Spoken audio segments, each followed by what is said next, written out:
Hello friends, मैं गौरव सक्सेना। आज का विषय है ओलंपिक खेल व अन्य महत्वपूर्ण खेल एवं कंप्यूटर के प्रश्न। जी हाँ, आप पढ़ते हैं प्रश्नों की ओर। पहला प्रश्न है, प्राचीन ओलंपिक खेल कब से प्रारंभ हुए थे? प्राचीन ओलंपिक खेल कब से प्रारंभ हुए थे? तो आपको बता दूं कि यूनान के ओलंपिया शहर से 776 ईसा पूर्व में प्राचीन ओलंपिक खेलों का आयोजन शुरू प्रारंभ हुआ था। पहली बार यह खेल ग्रीक देवता ज़्यूस के सम्मान में खेले गए थे। जी हाँ, तो प्राचीन ओलंपिक खेल 776 ईसा पूर्व से प्रारंभ हुए थे। जी हाँ, बढ़ते हैं अगले प्रश्न की ओर। आधुनिक ओलंपिक खेल प्रतियोगिता का प्रारंभ कब से हुआ? जी हाँ, जो है 1896 ईस्वी से शुरू हुआ था। आधुनिक ओलंपिक खेल कब से प्रारंभ हुए थे? तो आधुनिक ओलंपिक खेल 1896 से प्रारंभ हुए थे। ये जो है फ्रांस के एक व्यक्ति थे, बैरोन पियरे डी कुबर्तिन।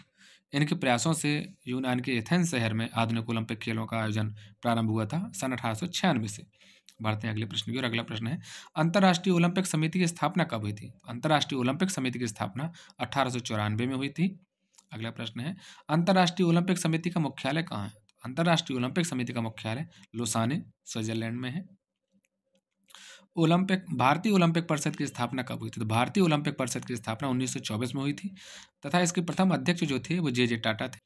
अगला प्रश्न है, अंतर्राष्ट्रीय ओलंपिक समिति में प्रथम भारतीय महिला सदस्य कौन चुनी गई थी? तो ये है नीता अंबानी। अगला प्रश्न है, ओलंपिक ध्वज का सृजन कब हुआ था? तो आपको बता दें कि ओलंपिक ध्वज का सृजन 1913 में हुआ था, पियरे डी कुबर्तिन के सुझाव पर। ओलंपिक ध्वज को सर्वप्रथम कब फहराया गया था? प्रश्न है, ओलंपिक ध्वज को सर्वप्रथम किस ओलंपिक में फहराया गया था? तो आपको बता दें 1920 के एंटवर्प ओलंपिक में, जो बेल्जियम में हुआ था। 1920 के एंटवर्प ओलंपिक में ओलंपिक ध्वज को सर्वप्रथम फहराया गया था। अगला प्रश्न है, ओलंपिक ध्वज की पृष्ठभूमि कैसी है? जी हाँ, ओलंपिक ध्वज की पृष्ठभूमि कैसी है? तो मैं आपको बता दूं, ओलंपिक ध्वज की पृष्ठभूमि सफेद है। अगला प्रश्न है, ओलंपिक ध्वज के मध्य कितने चक्र हैं? ओलंपिक ध्वज के मध्य कितने चक्र हैं? तो ओलंपिक ध्वज के मध्य 5 रंगीन चक्र हैं, जो विश्व के सभी महाद्वीपों का प्रतिनिधित्व करते हैं। अगला प्रश्न है, नीला चक्र किस महाद्वीप का प्रतिनिधित्व करता है? तो नीला चक्र जो है यूरोप महाद्वीप का प्रतिनिधित्व करता है। पीला चक्र किस महाद्वीप का प्रतिनिधित्व करता है? तो पीला चक्र एशिया महाद्वीप का प्रतिनिधित्व करता है। अगला प्रश्न है, काला चक्र किस महाद्वीप का प्रतिनिधित्व करता है? तो काला चक्र अफ्रीका महाद्वीप का। हरा चक्र किस महाद्वीप का प्रतिनिधित्व करता है? तो हरा चक्र जो है ऑस्ट्रेलिया महाद्वीप का। तथा लाल चक्र किस महाद्वीप का प्रतिनिधित्व करता है? तो लाल चक्र जो है उत्तरी अमेरिका एवं दक्षिणी अमेरिका। एक बार फिर से पढ़ लेंगे। नीला चक्र यूरोप महाद्वीप से, पीला चक्र एशिया महाद्वीप से, काला चक्र अफ्रीका महाद्वीप से, हरा चक्र ऑस्ट्रेलिया महाद्वीप से तथा लाल चक्र उत्तरी एवं दक्षिणी अमेरिका का प्रतिनिधित्व करता है। अगला प्रश्न है, ओलंपिक में मशाल जलाने की शुरुआत कब से हुई? तो आपको बता दें, ओलंपिक में मशाल जलाने की शुरुआत 1928 के एम्स्टर्डम ओलंपिक से ओलंपिक में मशाल जलाने की शुरुआत हुई थी। अगला प्रश्न है, ओलंपिक खेलों में मशाल के वर्तमान स्वरूप को कब अपनाया गया? तो ओलंपिक खेलों में मशाल के वर्तमान स्वरूप को 1936 के बर्लिन ओलंपिक से अपनाया गया था। ओलंपिक खेलों में कुल कितने प्रकार के पदक दिए जाते हैं? तो जानकारी के लिए आपको बता दें, ओलंपिक खेलों में 3 प्रकार के पदक दिए जाते हैं, स्वर्ण पदक, रजत पदक एवं कांस्य पदक। अगला प्रश्न है, ओलंपिक खेलों में शपथ की शुरुआत कब से हुई? ओलंपिक खेलों में शपथ ग्रहण की शुरुआत 1920 के एंटवर्प ओलंपिक से हुई थी। अगला प्रश्न है, ओलंपिक खेलों में शुभंकर की परंपरा का प्रारंभ कब से हुआ? तो ओलंपिक खेलों में शुभंकर का प्रारंभ 1968 के मैक्सिको सिटी ओलंपिक से हुआ था। अगला प्रश्न, ओलंपिक खेलों का टीवी में प्रसारण कब से शुरू हुआ? ओलंपिक खेलों का टीवी में प्रसारण कब से प्रारंभ हुआ? तो यह 1960 के रोम ओलंपिक से। अगला प्रश्न है, एक ही ओलंपिक में सर्वाधिक स्वर्ण पदक जीतने वाला पुरुष खिलाड़ी कौन है? तो आपको बता दें, यूएसए के माइकल फेल्प्स, जिन्हें हम गोल्डन शार्क के नाम से भी जानते हैं। जी हाँ, यूएसए के माइकल फेल्प्स ने सन 2008 में बीजिंग ओलंपिक में कुल 8 स्वर्ण पदक तैराकी की विभिन्न प्रतियोगिताओं में जीते थे। व्यक्तिगत रूप से किसी भी पुरुष द्वारा जीते गए सर्वाधिक स्वर्ण पदक है। अगला प्रश्न है, एक ही ओलंपिक में सर्वाधिक स्वर्ण पदक किस देश ने जीते थे? तो एक ही ओलंपिक में सर्वाधिक स्वर्ण पदक 1988 में सियोल ओलंपिक में 55 स्वर्ण रूस देश ने जीते थे। तो एक ही ओलंपिक में सर्वाधिक स्वर्ण जीतने का रिकॉर्ड जो है वो रूस देश के नाम है। इन्होंने 55 स्वर्ण पदक एक ही ओलंपिक में जीते थे। अगला प्रश्न है, भारत की ओर से ओलंपिक खेलों में भाग लेने वाला प्रथम खिलाड़ी कौन है? तो भारत की ओर से ओलंपिक में भाग लेने वाली प्रथम खिलाड़ी है नॉर्मन पिर्जार्ड, जिन्होंने दूसरे ओलंपिक में 1900 में भाग लिया था। इन्होंने एथलीट में भाग लिया था तथा 2 पदक भी जीते थे। अगला प्रश्न है, ओलंपिक खेलों में महिलाओं की भागीदारी कब से प्रारंभ हुई? तो आपको बता दें, ओलंपिक में द्वितीय ओलंपिक 1900 से 1900 में महिलाओं की भागीदारी प्रारंभ हो गई थी। अगला प्रश्न है, राष्ट्रमंडल खेलों की शुरुआत कब से हुई? तो आपको बता दें, राष्ट्रमंडल खेलों की शुरुआत 1930 हैमिल्टन कनाडा से हुई थी। जानकारी के लिए बता दें कि राष्ट्रमंडल खेलों का आयोजन 2 ओलंपिक खेलों के मध्य में किया जाता है। अगला प्रश्न है, भारत ने राष्ट्रमंडल खेलों में कब से भाग लिया था? तो भारत ने राष्ट्रमंडल खेलों में 1934 लंदन के राष्ट्रमंडल खेलों में भाग लिया था। तो भारत ने द्वितीय राष्ट्रमंडल खेलों से प्रतिभाग करना शुरू किया था। अगला प्रश्न है, एशियाई खेल का प्रारंभ कब से हुआ था? तो एशियाई खेलों का प्रारंभ 4 मार्च 1951 नई दिल्ली से। तो एशियाई खेलों का प्रारंभ 4 मार्च 1951 से हुआ था। अगला प्रश्न है, एशियाई खेलों का प्रतीक चिन्ह क्या है? तो आपको बता दें, एशियाई खेलों का प्रतीक चिन्ह है चमकता सूरज। एशियाई खेलों का प्रतीक चिन्ह है चमकता सूरज। अगला प्रश्न है, क्रिकेट खेल का जन्मदाता किसे माना जाता है? तो क्रिकेट खेल का जन्मदाता इंग्लैंड को माना जाता है। दुनिया का पहला क्रिकेट क्लब कौन सा है? तो दुनिया का पहला क्रिकेट क्लब है हैमिल्टन, 1760 में बना था। अगला प्रश्न है, क्रिकेट का पहला टेस्ट मैच कब खेला गया था? तो आपको बता दें, क्रिकेट का पहला टेस्ट मैच 1870 में ऑस्ट्रेलिया व इंग्लैंड के मध्य मेलबर्न ग्राउंड में खेला गया था। क्रिकेट का पहला टेस्ट मैच 1870 में ऑस्ट्रेलिया व इंग्लैंड के मध्य खेला गया था। अगला प्रश्न है, क्रिकेट का पहला वनडे मैच, क्रिकेट का पहला एक दिवसीय मैच कब खेला गया था? तो आपको बता दूं, क्रिकेट का पहला एक दिवसीय मैच 1971 में ऑस्ट्रेलिया व इंग्लैंड के मध्य खेला गया था। अगला प्रश्न है, क्रिकेट की सर्वोच्च संस्था कौन सी है? तो क्रिकेट की सर्वोच्च संस्था है आईसीसी, जिसका मुख्यालय है दुबई। अगला प्रश्न है, प्रथम क्रिकेट वनडे विश्व कप कब हुआ था? तो प्रथम क्रिकेट वनडे विश्व कप हुआ था 1975 में, जिसको वेस्ट इंडीज टीम ने जीता था तथा उपविजेता ऑस्ट्रेलिया रहा था। अगला प्रश्न है, 2023 के क्रिकेट वर्ल्ड कप का आयोजन कहाँ होगा? तो ये होगा, वनडे क्रिकेट का आयोजन भारत में होगा। अगला प्रश्न है, हॉकी का पहला संगठित क्लब कौन सा है? तो हॉकी का पहला संगठित क्लब है ब्लैकहीथ एबी एंड क्लब, जो इंग्लैंड में है। अगला प्रश्न है, ओलंपिक में सर्वाधिक बार हॉकी का खिताब किसने जीता? तो ओलंपिक में सर्वाधिक बार हॉकी का खिताब भारत ने जीता है, 8 बार। अगला प्रश्न है, 2023 का हॉकी वर्ल्ड कप का आयोजन कहाँ होगा? तो 2023 के हॉकी वर्ल्ड कप का आयोजन भारत में होगा। वॉलीबॉल खेल का जन्मदाता किस देश को माना जाता है? तो वॉलीबॉल खेल का जन्मदाता संयुक्त राज्य अमेरिका को माना जाता है। अगला प्रश्न है, फुटबॉल का जन्मदाता देश किसे कहते हैं? तो फुटबॉल का जन्मदाता इंग्लैंड को माना जाता है। विश्व का पहला फुटबॉल क्लब कौन सा है? तो विश्व का पहला फुटबॉल क्लब है शेफील्ड फुटबॉल क्लब, जो इंग्लैंड में है। अगला प्रश्न है, भारत का पहला फुटबॉल क्लब कौन सा है? तो भारत का पहला फुटबॉल क्लब था डलहौजी क्लब। विश्व की सबसे बड़ी फुटबॉल संस्था कौन सी है? तो विश्व की सबसे बड़ी फुटबॉल संस्था है FIFA, international football association. FIFA का मुख्यालय कहाँ है? फीफा का मुख्यालय है पेरिस, फ्रांस। पहला फुटबॉल विश्व कप कब हुआ था? तो आपको जानकारी के लिए बता दें, पहला फुटबॉल विश्व कप 1930 में उरुग्वे देश में हुआ था। अगला प्रश्न, 2026 का फीफा विश्व कप का आयोजन कहाँ होगा? तो 2026 के फीफा विश्व कप का आयोजन अमेरिका, कनाडा व मैक्सिको की संयुक्त मेजबानी में होगा। आपको जानकारी के लिए बता दें, 1942 व 1946 द्वितीय विश्व युद्ध के दौरान या द्वितीय विश्व युद्ध के कारण फुटबॉल विश्व कप नहीं हो पाए थे। अगला प्रश्न है, 2022 का फीफा विश्व कप का आयोजन कहाँ हुआ था? जी हाँ, जो अभी हाल ही में 2022 का फीफा विश्व कप हुआ है, उसका आयोजन कतर, दोहा में हुआ था। अगला प्रश्न है, फीफा 2022 का खिताब किस देश ने जीता है? तो फीफा 2022 का खिताब अर्जेंटीना ने जीता है। 2022 में जो फीफा का आयोजन हुआ था, वह कौन सा संस्करण था? तो आपको जानकारी के लिए बता दें, 2022 का फीफा का 22वां संस्करण हुआ था। फीफा 2022 में कुल कितनी टीमों ने भाग लिया था? फीफा 2022 में कुल 32 टीमों ने भाग लिया था। फीफा 2022 का गोल्डन बूट पुरस्कार किसको मिला? जी हाँ, जो फीफा वर्ल्ड कप में सर्वाधिक गोल करता है, उसको गोल्डन बूट का पुरस्कार मिलता है। तो 2022 का गोल्डन बूट का पुरस्कार किलियन एम्बाप्पे, फ्रांस देश के खिलाड़ी हैं, किलियन एम्बाप्पे को मिला था। टेबल टेनिस खेल का जन्मदाता किसे माना जाता है? तो टेबल टेनिस खेल का जन्मदाता इंग्लैंड को माना जाता है। बास्केटबॉल का जन्मदाता किसे माना जाता है? तो बास्केटबॉल का जन्मदाता अमेरिका को माना जाता है।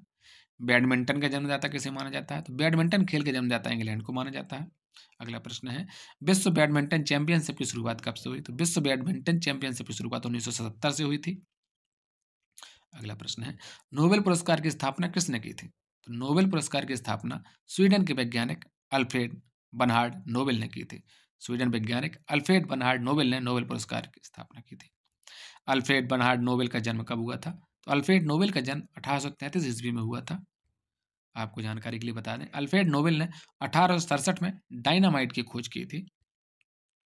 अल्फ्रेड नोबेल की मृत्यु कब हुई थी? तो अल्फ्रेड नोबेल की मृत्यु 1896 ईस्वी में हुई थी। प्रारंभ में नोबेल पुरस्कार कितने क्षेत्रों में दिया जाता था? तो प्रारंभ में नोबेल पुरस्कार 5 क्षेत्रों में दिया जाता था, पर 1969 में अर्थशास्त्र के क्षेत्र में भी नोबेल पुरस्कार देना प्रारंभ हुआ। तो वर्तमान समय में कुल 6 क्षेत्रों में नोबेल पुरस्कार दिया जाता है। प्रथम भारतीय रविन्द्रनाथ टैगोर जो प्रथम भारतीय हैं, उनको नोबेल पुरस्कार कब मिला? तो रविन्द्रनाथ टैगोर को 1913 में उनकी रचना गीतांजलि के लिए साहित्य के क्षेत्र में नोबेल पुरस्कार मिला था। सीवी रमन को नोबेल पुरस्कार कब मिला? तो सीवी रमन को 1930 में भौतिकी के क्षेत्र में नोबेल पुरस्कार मिला था। भारतीय हरगोविंद खुराना को नोबेल पुरस्कार कब मिला था? तो 1968 में चिकित्सा के क्षेत्र में हरगोविंद खुराना को 1968 में चिकित्सा के क्षेत्र में नोबेल पुरस्कार मिला था। अगला प्रश्न है, मदर टेरेसा को नोबेल पुरस्कार कब मिला? तो मदर टेरेसा को 1979 में 1979 में शांति के क्षेत्र में नोबेल पुरस्कार मिला था। सुब्रमण्यम चंद्रशेखर को नोबेल पुरस्कार कब मिला? तो 1983 में भौतिकी के क्षेत्र में सुब्रमण्यम चंद्रशेखर को नोबेल पुरस्कार मिला था। अगला प्रश्न है, अमर्त्य सेन को नोबेल पुरस्कार कब मिला? तो 1998 में कल्याणकारी अर्थशास्त्र के लिए अमर्त्य सेन को नोबेल पुरस्कार मिला था। अगला प्रश्न है, वेंकट रमन रामकृष्णन को नोबेल पुरस्कार कब मिला? तो वेंकट रमन रामकृष्णन को 2009 में रसायन के क्षेत्र में नोबेल पुरस्कार मिला था। कैलाश सत्यार्थी को नोबेल पुरस्कार कब मिला? तो 2014 में शांति के क्षेत्र में कैलाश सत्यार्थी को नोबेल पुरस्कार मिला था। अवनीत बनर्जी को नोबेल पुरस्कार कब मिला? तो 2019 में अर्थशास्त्र के क्षेत्र में अवनीत बनर्जी जी को नोबेल पुरस्कार मिला था। जानकारी के लिए आपको बता दें कि नोबेल पुरस्कारों का वितरण 10 दिसंबर को अल्फ्रेड नोबेल की पुण्यतिथि पर किया जाता है। अगला प्रश्न है, ऑस्कर पुरस्कार की शुरुआत कब से हुई थी? तो आपको बता दें 1929 से ऑस्कर पुरस्कार की शुरुआत हुई थी। ऑस्कर पुरस्कार फिल्म जगत का सबसे बड़ा पुरस्कार है। मान बुकर पुरस्कार की शुरुआत कब हुई थी? तो मान बुकर पुरस्कार की शुरुआत 1969 में हुई थी। यह साहित्य के क्षेत्र में पुरस्कार दिया जाता है। ग्रैमी पुरस्कार की शुरुआत कब हुई थी? तो ग्रैमी पुरस्कार की शुरुआत 1958 में हुई थी। ग्रैमी पुरस्कार संगीत के क्षेत्र में दिया जाता है। पुलित्जर पुरस्कार की शुरुआत कब हुई थी? पुलित्जर पुरस्कार की शुरुआत 1917 में हुई थी। पुलित्जर पुरस्कार पत्रकारिता के क्षेत्र में मिलता है। गांधी शांति अंतर्राष्ट्रीय पुरस्कार की शुरुआत कब हुई थी? तो गांधी शांति अंतर्राष्ट्रीय पुरस्कार की शुरुआत 1995 में हुई थी। गांधी शांति अंतर्राष्ट्रीय पुरस्कार शांति के क्षेत्र में दिया जाता है। अगला प्रश्न है, कलिंग पुरस्कार की शुरुआत कब हुई थी? तो कलिंग पुरस्कार की शुरुआत 1952 में हुई थी। कलिंग पुरस्कार विज्ञान के क्षेत्र में दिया जाता है। जवाहरलाल नेहरू पुरस्कार की शुरुआत कब हुई थी? तो जवाहरलाल नेहरू पुरस्कार की शुरुआत 1965 से हुई थी। जवाहरलाल नेहरू पुरस्कार विश्व शांति व अंतर्राष्ट्रीय सद्भाव के लिए दिया जाता है। भारत रत्न की शुरुआत कब से हुई थी? तो भारत रत्न की शुरुआत 1954 से हुई थी। भारत रत्न कला, साहित्य एवं विज्ञान के क्षेत्र में दिया जाता है। प्रथम भारतीय विजेता भारत रत्न प्राप्त करने वाले प्रथम व्यक्ति सर्वपल्ली राधाकृष्णन। मरणोपरांत भारत रत्न प्राप्त करने वाले प्रथम व्यक्ति कौन है? मरणोपरांत भारत रत्न से सर्वप्रथम लाल बहादुर शास्त्री जी को सम्मानित किया गया था। दादा साहब फाल्के पुरस्कार की शुरुआत कब से हुई थी? तो दादा साहब फाल्के पुरस्कार की शुरुआत 1969 से हुई थी। जब फिल्म के क्षेत्र में दिया जाता है। प्रथम दादा साहब फाल्के पुरस्कार विजेता है देविका रानी रोरिक। ज्ञानपीठ पुरस्कार की शुरुआत कब से हुई थी? तो ज्ञानपीठ पुरस्कार की शुरुआत 1965 से हुई थी। यह साहित्य के क्षेत्र में दिया जाता है। प्रथम व्यक्ति जिन्होंने ज्ञानपीठ पुरस्कार प्राप्त किए हुए हैं जी शंकर कुरूप। रमन मैग्सेसे पुरस्कार की शुरुआत कब से हुई थी? तो आपको बता दें रमन मैग्सेसे पुरस्कार की शुरुआत 1958 में दिया जाता है। द्रोणाचार्य पुरस्कार की शुरुआत कब से हुई थी? तो द्रोणाचार्य पुरस्कार की शुरुआत 1985 से हुई थी। यह खेल प्रशिक्षण के क्षेत्र में या खेल प्रशिक्षकों को दिया जाता है। अर्जुन पुरस्कार की शुरुआत कब से हुई थी? अर्जुन पुरस्कार की शुरुआत 1961 से हुई थी। यह खेल क्षेत्र में दिया जाता है। बॉरलॉग पुरस्कार की शुरुआत कब से हुई थी? तो बॉरलॉग पुरस्कार की शुरुआत 1973 से हुई थी। यह कृषि के क्षेत्र में दिया जाता है। धनवंतरी पुरस्कार की शुरुआत कब से हुई थी? धनवंतरी पुरस्कार की शुरुआत 1971 से हुई थी। यह चिकित्सा के क्षेत्र में दिया जाता है। अब कुछ कंप्यूटर के महत्वपूर्ण प्रश्नों में चर्चा कर लेंगे। यह प्रश्न है, कंप्यूटर का पितामह किसे कहते हैं? तो कंप्यूटर का पितामह कहते हैं चार्ल्स बेबेज को। कंप्यूटर के विकास में सर्वाधिक योगदान किसने दिया था? तो कंप्यूटर के विकास में सर्वाधिक योगदान वॉन न्यूमैन ने दिया था। आधुनिक कंप्यूटर की खोज कब हुई थी? तो आधुनिक कंप्यूटर की खोज 1946 में हुई थी, 1946 में हुई थी। कंप्यूटर के क्षेत्र में महान क्रांति कब आई थी? कंप्यूटर के क्षेत्र में महान क्रांति 1960 में आई थी। कंप्यूटर साक्षरता दिवस कब मनाते हैं? तो कंप्यूटर साक्षरता दिवस हम 2 दिसंबर को मनाते हैं। भारत का प्रथम कंप्यूटरीकृत डाकघर कहाँ था? तो भारत का प्रथम कंप्यूटरीकृत डाकघर नई दिल्ली में था। भारत की सिलिकॉन घाटी किसे कहते हैं? तो भारत की सिलिकॉन घाटी बेंगलोर को कहते हैं। भारत की प्रथम राजनीतिक पार्टी कौन सी है जिसने इंटरनेट पर अपनी वेबसाइट बनाई थी? तो वह है Bharatiya Janata party. Integrated circuit chip, integrated circuit chip का विकास किसने किया था? तो इसका विकास किया था जे.एस. किल्बी ने। कंप्यूटर डाटा की सबसे छोटी इकाई कौन सी होती है? तो कंप्यूटर डाटा की सबसे छोटी इकाई बिट होती है। विश्व का प्रथम सुपर कंप्यूटर कौन सा है? तो विश्व का प्रथम सुपर कंप्यूटर है क्रे के फर्स्ट एस, जिसका विकास अमेरिका ने किया था। विश्व के प्रथम इलेक्ट्रॉनिक डिजिटल कंप्यूटर का नाम क्या था? विश्व के प्रथम इलेक्ट्रॉनिक डिजिटल कंप्यूटर का नाम है एनिएक। इंटरनेट पर उपलब्ध होने वाली प्रथम भारतीय पत्रिका कौन सी है? तो इंटरनेट पर उपलब्ध होने वाली प्रथम भारतीय पत्रिका है इंडिया टुडे। इंटरनेट पर उपलब्ध होने वाली प्रथम भारतीय समाचार पत्र कौन सा है? तो इंटरनेट पर उपलब्ध होने वाला प्रथम समाचार पत्र है द हिंदू। कंप्यूटर अशुद्धि को क्या कहते हैं? तो कंप्यूटर में जो अशुद्धि हो जाती है उन्हें कहते हैं बग। अब कंप्यूटर के कुछ महत्वपूर्ण शब्दावली है, इनके पूर्ण रूप को समझ लेते हैं। ALU का पूर्ण रूप क्या है? ALU का पूर्ण रूप है अर्थमेटिक लॉजिक यूनिट। BCD का पूर्ण रूप क्या है? तो BCD का पूर्ण रूप है binary coded decimal code. BCD का पूर्ण रूप है binary coded decimal code. CPU का पूर्ण रूप क्या है? CPU का पूर्ण रूप है सेंट्रल प्रोसेसिंग यूनिट। CAD का पूर्ण रूप क्या है? CAD का पूर्ण रूप है कंप्यूटर एडेड डिजाइन। DOS का पूर्ण रूप क्या है? DOS का पूर्ण रूप है डिस्क ऑपरेटिंग सिस्टम। DTS का पूर्ण रूप क्या है? तो DTS का पूर्ण रूप है डेस्कटॉप सिस्टम। DTP का पूर्ण रूप क्या है? तो DTP का पूर्ण रूप है desktop publishing, desktop publishing. Fax का पूर्ण रूप क्या है? फैक्स का पूर्ण रूप है फार अवे जीरोक्स। HLL का पूर्ण रूप है हाई लेवल लैंग्वेज। HTML का पूर्ण रूप क्या है? HTML का पूर्ण रूप है hyper text markup language. LAN का पूर्ण रूप क्या है? तो LAN का पूर्ण रूप है लोकल एरिया नेटवर्क। LDU का पूर्ण रूप क्या है? LDU का पूर्ण रूप है liquid display unit. Triple L, जिसे हम LLL भी कहते हैं, इसका पूर्ण रूप क्या है? इसका पूर्ण रूप है लो लेवल लैंग्वेज। OMR का पूर्ण रूप क्या है? OMR का पूर्ण रूप है ऑप्टिकल मार्क रीडर। रैम का पूर्ण रूप क्या है? रैम का पूर्ण रूप है रैंडम एक्सेस मेमोरी। रैम को हम अस्थायी मेमोरी भी कहते हैं, तो रैम का पूर्ण रूप है रैंडम एक्सेस मेमोरी।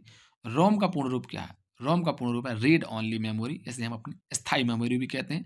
रोम का पूर्ण रूप है रीड ओनली मेमोरी। प्रोम का पूर्ण रूप क्या है? तो प्रोम का पूर्ण रूप है, या कह सकते हैं पी रोम का पूर्ण रूप क्या है? Programmable read only memory. VDU का पूर्ण रूप क्या है? तो VDU का पूर्ण रूप है विजुअल डिस्प्ले यूनिट। वैन का पूर्ण रूप क्या है? WAN, वैन का पूर्ण रूप क्या है? तो वाइड एरिया नेटवर्क। WWW का पूर्ण रूप क्या है? तो WWW का पूर्ण रूप है वर्ल्ड वाइड वेब।